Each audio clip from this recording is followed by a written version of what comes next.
এই মাহফিলে এসেছে ওগো আল্লাহ তাআলার রহমতে।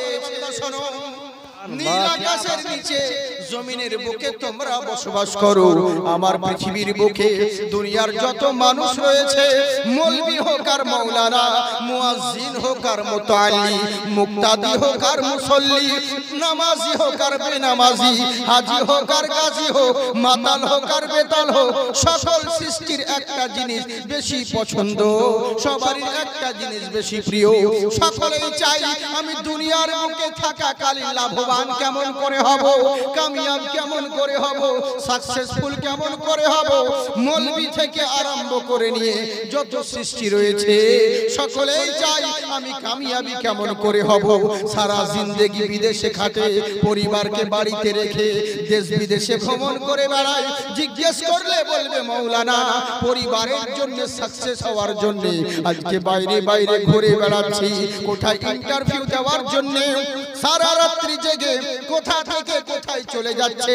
জিজ্ঞেস করলে বলে মাওলানা জিন্দেগিতে লাভবান হওয়ার জন্য, সাকসেসফুল হওয়ার জন্য আমি বাইরে বাইরে ঘুরে বেড়াচ্ছি। কেউ ভাবে বাইরে কামিয়াবি করতে যাব, দুনিয়ার মানুষ ভাবে লক্ষ কোটি টাকা ইনকাম করে গেলাম মানে আমি কামিয়াবি হয়ে গেলাম। কেউ ভাবছে আমি বিশাল বড় বক্তা হয়ে গেলাম, আমি সাকসেসফুল হয়ে গেলাম। কেউ ভাবছে বিশাল বড় আলিম হয়ে গেলাম, আমি লাভবান হয়ে গেলাম। কেউ ভাবছে ভালো ঘরে মেয়ের সম্বন্ধ দিলাম মানে আমি লাভবান হয়ে গেলাম। কেউ ভাবছে আমার ছেলে চাকরি করে ভালো বেতন পায় মানে আমি কামিয়াব হয়ে গেলাম।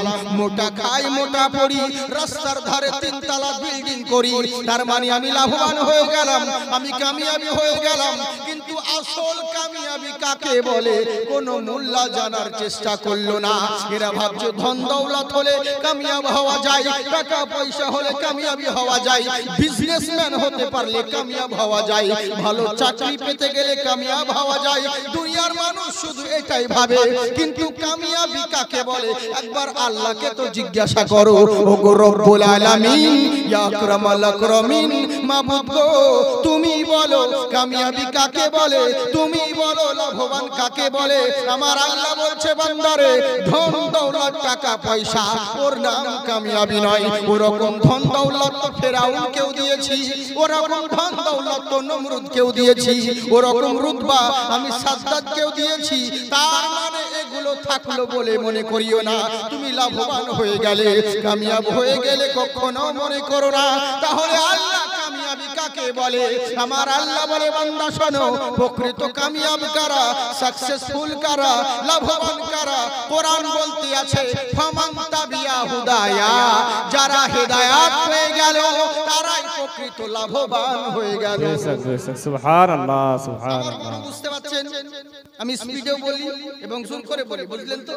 হ্যাঁ, এবার বুঝতে পারছেন তো কেন বেশি টাইম বলি না? কারণ ওই যে শুরু করব ধরুন সালাম দেওয়ার পরে লম্বা খুতবা আলহামদুলিল্লাহ নাহমাদুহু ওয়া নাস্তাইনুহু ওয়া নাস্তাগফিরুহু, তারপরে সে লম্বা দরুদ আমরা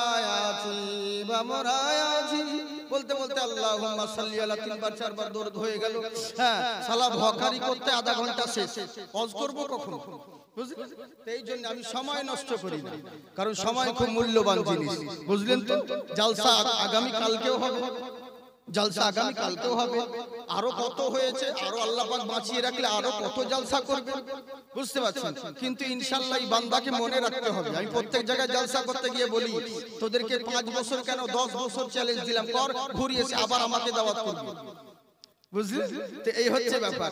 হ্যাঁ, তো আল্লাহ পাক এক একজনকে এক একটা কোয়ালিটি দিয়েছে। আমার প্রত্যেক সুন্নি ওলামা হচ্ছে এক একটা ফুল, আর এক একটা ফুলের এক এক রকম খুশবু, বুঝেছেন তো?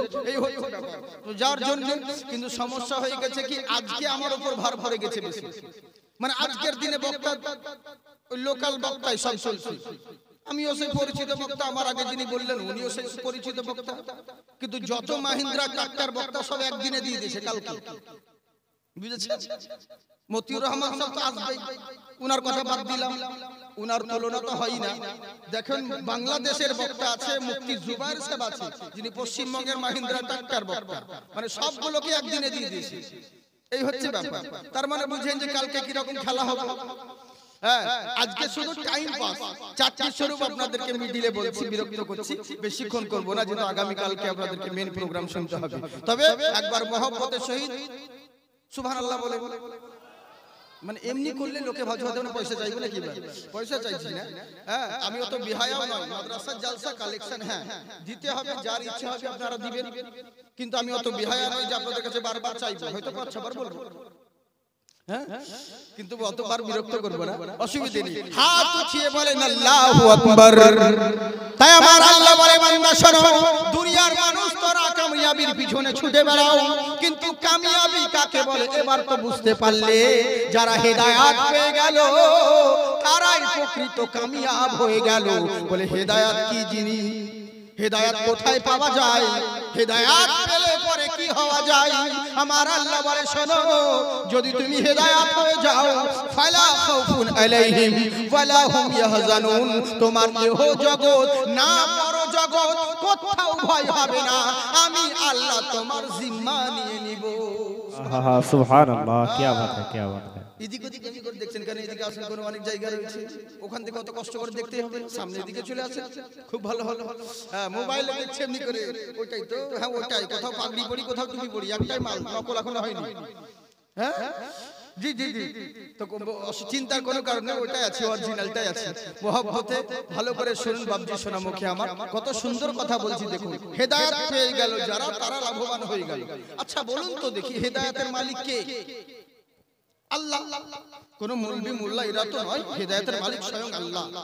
আচ্ছা বলুন তো দেখি, হেদায়েতের মালিক আল্লাহ, তাই বলে আপনি বাড়িতে বসে থাকবেন? হ্যাঁ ছেলে দিন রাত গাঁজা টেনে বেড়াচ্ছে, ওর গার্জিয়ানকে বলছে বাবা আপনার ছেলেকে শুধরান, একটু শাসন করুন, ও বলছে হুজুর কি করব, দোয়া করেন, আল্লাহ যখন হেদায়েত করবে তখন হবে। ছেলে রোজার মাসে রোজা রাখে না, দিনের বেলায় ফাঁফা করে বেড়ে কাঁদছে, ইফতার করার সময় বেশ দেখছি মসজিদে দাঁতন ঘুরছে। হ্যাঁ রাজনীতির পার্টি ইফতারের টাইমে বাপে দাঁতন ঘুরছে, বলছি চাচা দিনের একটু আগে যে আসরে ফাঁপা করে বিড়ি টানছিলে, এখন আবার দাঁতন ঘুরছে, তার মানে ইফতার করতে চলে এসছো? বলে অল্প বয়সে মৌলবি হয়ে গেছো, বুঝবো না ভাতিজা। তাহলে বলুন না কি হয়েছে, প্রবলেমটা কি, হকিকতটা কি? বলে দেখো এতই তো রোজা না রেখে একটা পাপ করে ফেলেছি, অন্যায় করেছি, তো ইফতারটা ছেড়ে দিয়ে কি আর একটা পাপ করবো? মানে যুক্তি দিচ্ছে দেখুন। হ্যাঁ জিজ্ঞেস করলে বলে হুজুর আল্লাহ হেদায়েত যখন করবে তখন হবে, জুম্মার নামাজ পড়ে না, রোজাও রাখে না, তারাবিও পড়ে না। জিজ্ঞেস করলে গার্জিয়ানকে বললে বলে হুজুর আল্লাহ যখন হেদায়েত করবে তখন হেদায়েত হবে।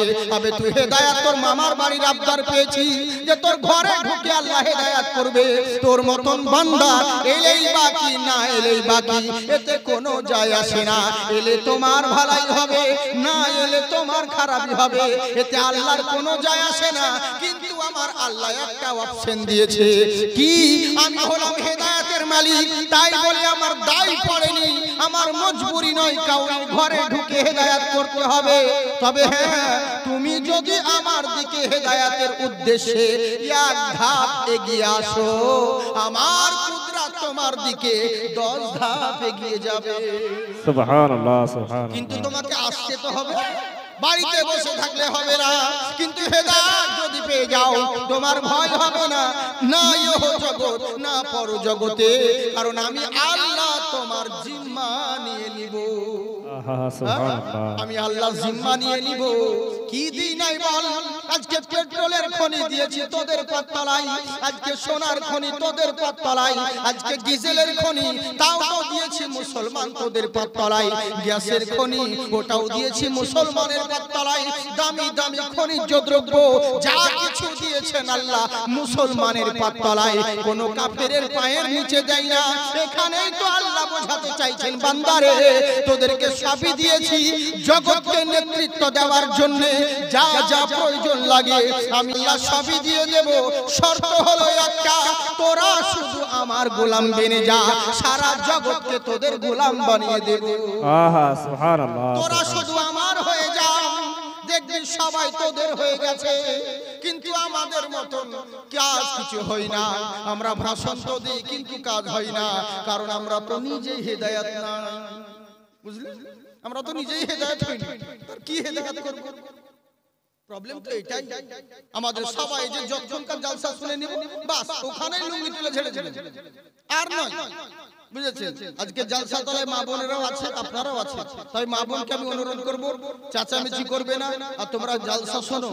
কিন্তু ওরা সব চাইতে আপনাদের চাইতে মেয়েরা প্রত্যেক জায়গাতেই বেশি শ্রোতা, মেয়েরা প্রত্যেক জায়গাতেই বেশি থাকে। ও পঞ্চরস বলুন, লোটো গান বলুন, আর যাত্রাপালা বলুন, অর্কেস্ট্রা বলুন, জলসা বলুন, সব জায়গাতে ওরা বেশি থাকে এগিয়ে। কিন্তু ওরা যেমন বেশি শোনে কিন্তু বেশি ভুল বুঝে, আবার ভুলও বেশি ওরাই বোঝে। হ্যাঁ, আপনারা শুনেছেন হয়তো ইন্টারনেটে আমি বলেছিলাম বাংলাদেশে যে আল হায়াউ নিসফুল ঈমান, কারণ রাস্তা দিয়ে যাচ্ছে বক্তা আসছি গো উদুম হয়ে বেরিয়ে বেড়াচ্ছে, কোনো ক্ষতি নাই, কোনো ব্যাপার নাই, বেপরদা হয়ে ঘুরে বেড়াচ্ছে, হায়া নাই, লজ্জা নাই, ধাক্কা লেগে যাচ্ছে যখন তখন বলছে বক্তা কেন তোর হুঁশ না, চলে যাওয়ার পর বলছে কেমন মাওলানা যে একটু যাচ্ছে একটু বড় সারা শব্দ নাই কেন, মৌলবি কি অ্যাসিস্ট্যান্ট নিয়ে ঘুরবে নাকি মাইক নিয়ে, মামন এখন হুজুর বেরোচ্ছে যারা উদাম হয়ে আছে এখন ঢাকো, কেন তোর হুঁশ নাই, তোকে হুজুরকে দেখে উদাম ঢাকতে হবে, পর্দা করতে হবে।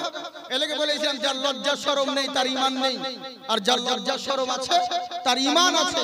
যেখানে জালসা ছিল, যে বাড়িতে থাকতে দিয়েছিল, ওখানকারই একটা মেয়ে যাই হোক এসে বলছে হুজুর, বলে কি, বলে আমার ঈমান আছে। বললাম কেন, ঈমান থাকলে তো ভালো জিনিস, বলে আমার খুবই ঈমান। বলে কেমন, বলে আপনি বললেন না যার লজ্জা শরম আছে তার ঈমান আছে, আমার কিন্তু ভীষণ লজ্জা শরম, তার মানে আমার ঈমান আছে। হ্যাঁ নিশ্চয়, তোমার যদি লজ্জা শরম থাকে তাহলে তো ঈমান আছে। আচ্ছা বোন বলো তো দেখি তোমার কিসের লজ্জা, বলে হুজুর আমাকে বোরখা পড়তে খুব লজ্জা লাগে, বোরকা পড়তে ভীষণ শরম লাগে। আচ্ছা বলুন ওটা ঈমানি লজ্জা হলো না শয়তানি লজ্জা হলো? ওকে কোন লজ্জার কথা বলেছিল, কি লজ্জা শুনে বসে আছে? এলাকে বলছি মা বোন তোমরা ভুল শোনো না, কলজের টুকরা তোমরা খুব ভালো বুঝতে পারছি, হ্যাঁ তবে একটু মনোযোগ সহকারে শোনো, ইনশাআল্লাহ অসুবিধা হবে না। মহব্বতের সঙ্গে একবার হাত উঠিয়ে বলেন আল্লাহু আকবার। সবাই উঠাচ্ছেন না কেন? দুই হাত তুলে আল্লাহকে দেখান, বলেন আল্লাহু আকবার। আজকে যারা এই মাহফিলে এসেছে ওগো আল্লাহ তাআলার রহমত পেয়েছে। আল্লাহ क्या बात है, क्या बात है। এরই লেগে গজলটা বলছি যেন সবাই বুঝতে পারে অরিজিনাল জাকির এসেছে, বুঝলেন তো? মহব্বতে বলেন সুবহানাল্লাহ। দূরি করিতে এলো, দূরি করিতে এলো এতিম দুঃখীর জ্বালা, এলো মক্কায় মোদের নবী কামলিওয়ালা। সুবহানাল্লাহ क्या बात है। একবার মহব্বতে সবাই বলেন সুবহানাল্লাহ। বাড়বে তোমার ওই সম্মান, বলো সাল্লু আলাইহি সালাম, বলো সাল্লু আলাইহি সালাম। বাতাসের টানে টানে কোকিলের গানে গানে ভাসে শুধু নবীর নাম, পড়ো সাল্লু আলাইহি সালাম, বলো সাল্লু আলাইহি সালাম। তাই আমার আল্লাহ রাব্বুল আলামিন বলে বান্দা শোনো, লাভবান কামিয়াবি তারাই হলো যারা হেদায়েত পেয়ে গেল। হেদায়েত পেয়ে গেলে তোমার জিম্মা আমি আল্লাহ নিয়ে নিব, তোমরা শুধু আমার গোলাম হয়ে যাও, সারা জগৎকে তোমাদের গোলাম বানিয়ে দিব।